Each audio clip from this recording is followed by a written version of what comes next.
this is Russ with Softopper. For today's tips and tricks, we're going to show you how to put your top in safari mode.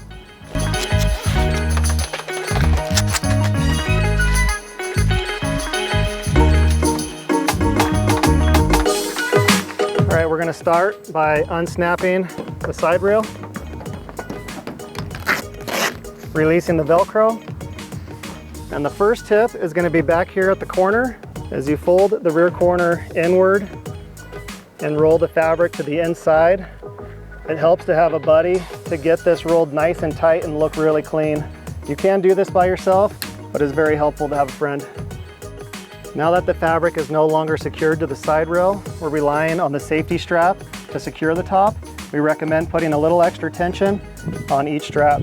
Running your Softopper in safari mode, it is optional to leave the front window in, or you can remove it by releasing the security flap on the inside of the bed and releasing the Velcro along the top.